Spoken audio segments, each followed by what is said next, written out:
Hello everyone and welcome to Drugstore Culture's 8th podcast, and I'm joined as ever by Pete Hoskin, Deputy Editor, and Oliver Pepetzi, Assistant Editor. And it's a big week for us because, Pete, you wrote a piece about the movieverse.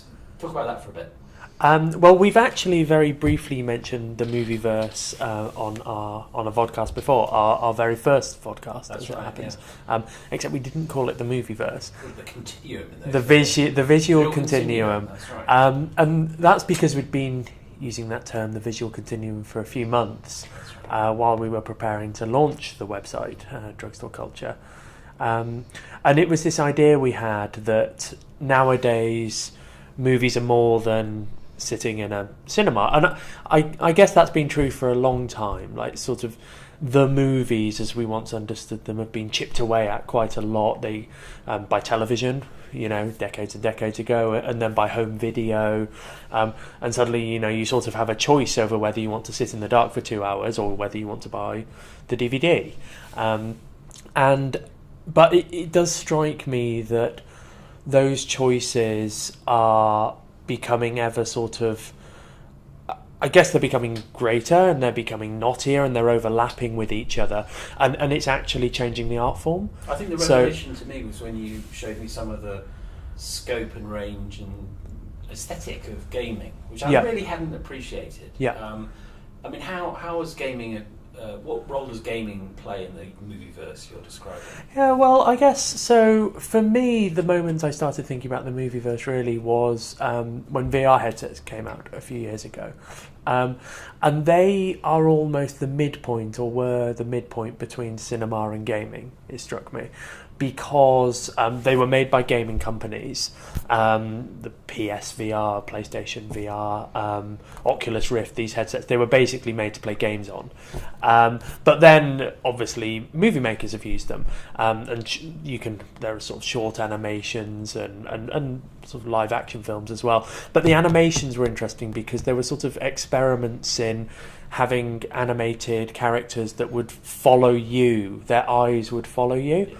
Around the room as you looked around, and it's because they were coded, and suddenly that just sort of got me thinking that there's code in these VR films, and you can imagine this future then where cinema and video gaming become much more overlapped because let's say, I wrote an article about this years ago, but you can imagine a version of Titanic where you can wander off and you can wander around the ship, and instead of version of Titanic where I can wander off, actually. Yeah, exactly. Just leave Jack and Rose, is it? Yeah, just leave them to it. Kill him by putting him underwater. But that would be very much like a computer game. Yeah. And that, I suppose, is the most literal interpretation of these things mixing together. But we've seen that games are becoming more cinematic over time, and through VR in particular, films are becoming more game over time.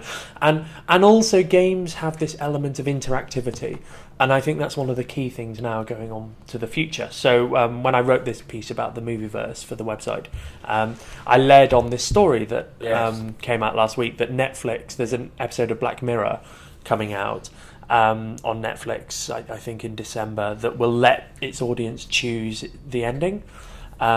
Which is pure gaming. It's as I said in the piece, it's an old trick in a way. It's like those choose your own adventure books, but it is still thrillingly new that you can do it on your remote control. And gaming is about 1,000 of these choices a second.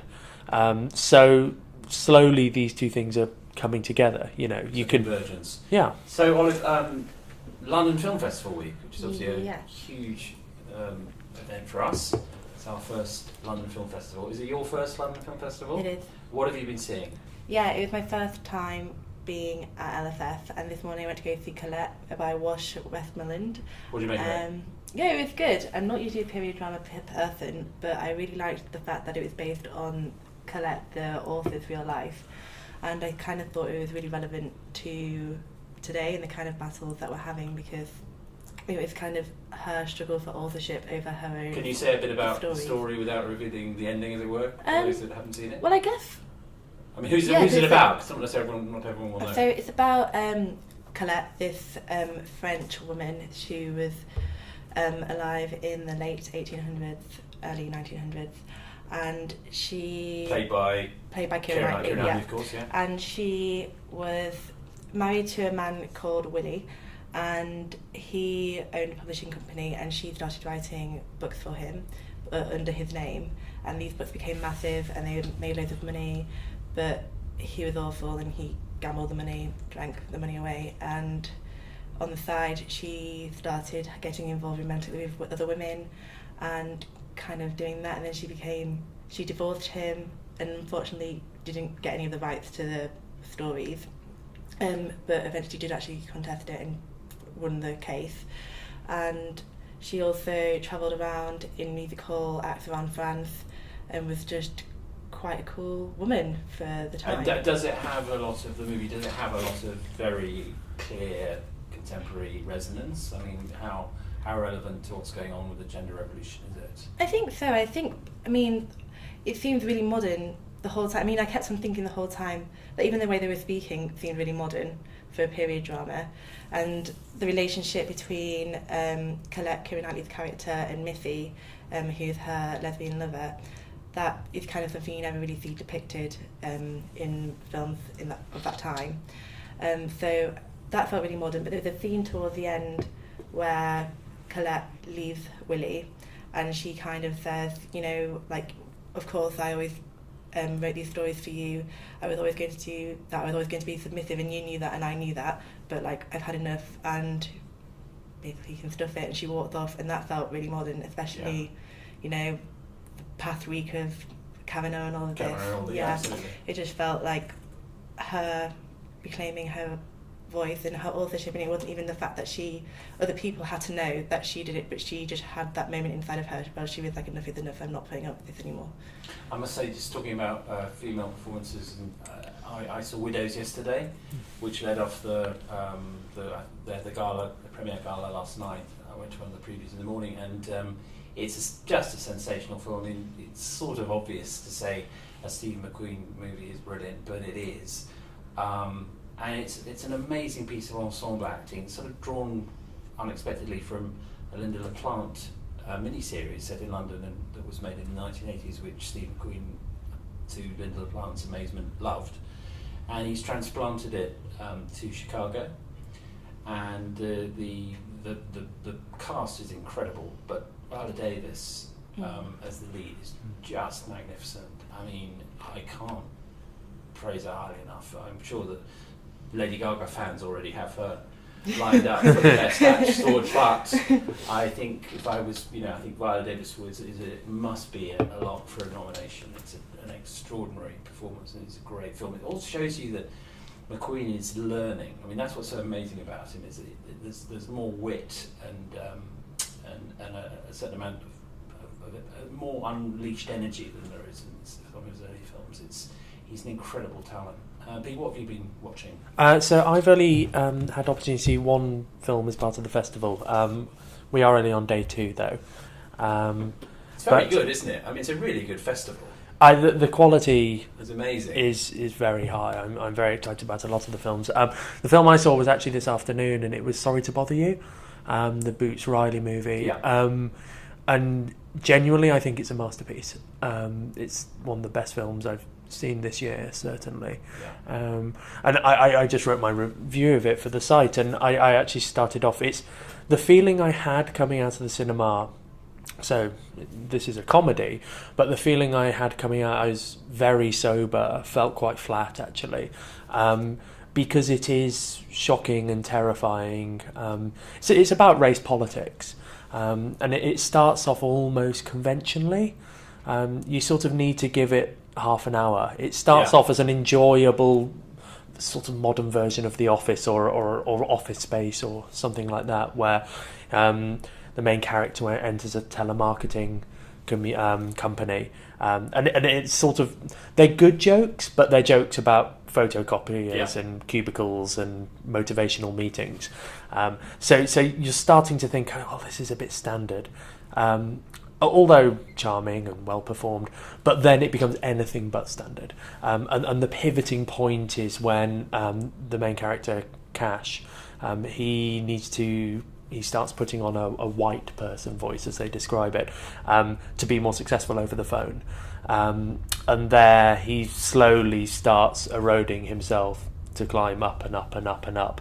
And it culminates, the film doesn't culminate, there's a sort of another third act, but for me it culminated in this moment where he effectively reaches at the top. He's at this party with the sort of the film's grand industrialist. He's played by Armie Hammer, and a great cameo performance. Underrated actor, I think. Very good. Oh yeah, I mean he's playing one of the Winklevoss twins again, but with. If you imagine one of them went off to India for 5 years, took lots of drugs, and came back with a vengeance, that's sort of the role he's playing, and he's very funny. But there's this scene where at a party where Cash is being told to rap because he's black. Yeah. So everyone there thinks he can rap and he can't. And I won't say what happens next, but and I mean this literally, the sort of when people say edge of the seat and they're not actually on the edge of their seat. I was gripping the armrest, and I realised I hadn't breathed for quite a while. It was just shattering. But in this film that is incredibly funny and has one of the zaniest last acts you'll ever see and goes off in a wild direction you wouldn't expect. High praise. What are you seeing tomorrow, Olive? I am seeing The Ballad of Buster Scruggs by the Coen Brothers. Seeing that tomorrow morning, so that should be really interesting. Are you a fan of the Coens? I've seen a few things. It's a bit complicated sometimes. No, that's for sure. Yeah. But yeah, I mean, I'm very intrigued to see what to expect, really. And then we're seeing Roma in the evening. Mm-hmm. Of course, oh yes, of course, yeah. It's something I've been looking forward to for months.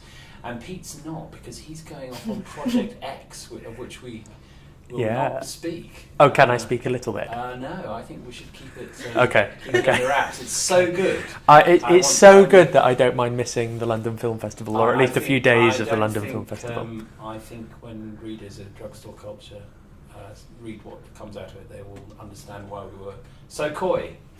But we're really looking forward to it and hope you have a great trip.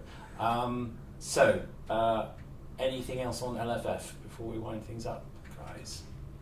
I'm good. Okay. Well, thank you very much, and have a great weekend, everyone. Thanks. Thank you.